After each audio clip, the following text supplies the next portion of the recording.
welcome to the show. The greatest show in all of baseball. And I don't mean this program. Watch Intentional Talk if you want the greatest show in baseball. I'm talking about the World Series.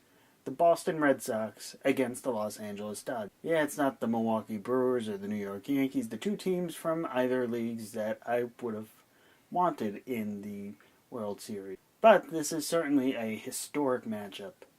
Two of the most iconic franchises in the game and in sporting history in general. Now, I've seen a lot of publications on what people think about the World Series. And from what I can see, the prevailing winds is that the Red Sox will have the prevailing win and easily beat the Dodgers in the World Series.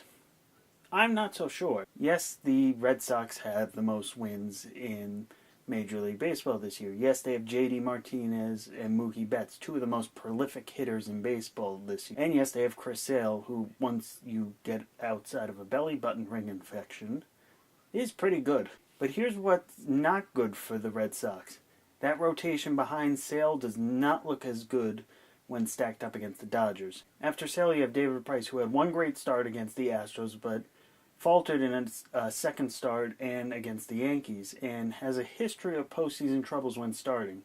And then beyond that, you have a mix of Rick Porcello, Eduardo Rodriguez, Nathan Eovaldi, who are solid options, but are they really as solid as what the Dodgers are putting in? The Dodgers start off with Clayton Kershaw, who you have a hard time arguing against is the best left-handed pitcher of this decade. And alongside Max Scherzer and a few others, is the best pitcher in baseball, period. Behind that, you have Hyun-Jin Ryu, who is very quietly pitching a tremendous regular season and postseason. And then third, you have the rookie Walker Buehler, who has been superb and should get a high amount of votes for Rookie of the Year this year. He won't win it, but he'll certainly be up there. And then don't forget Rich Hill in Game 4, who has been a tremendous find for the Dodgers the last few years. There are other questions for the Red Sox as well. Who's starting at second base? Who's starting at third base? How are you going to get J.D. Martinez's bat in the lineup? Are you going to sacrifice Jackie Bradley Jr. in center and lose some defense? Put Mookie Betts at second base, a position that he has not played in since his rookie season. And then the big elephant in the room.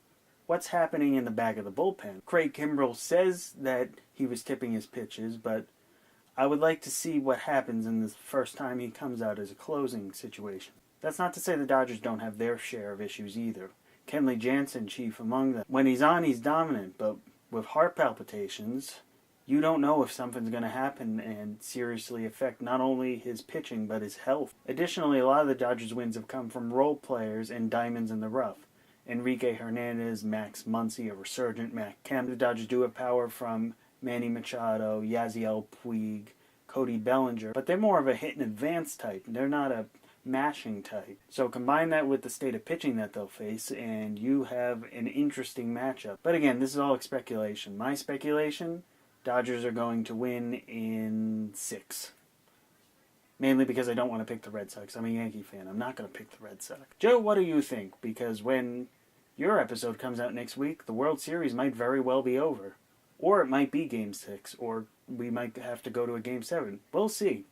In the meantime, see you later.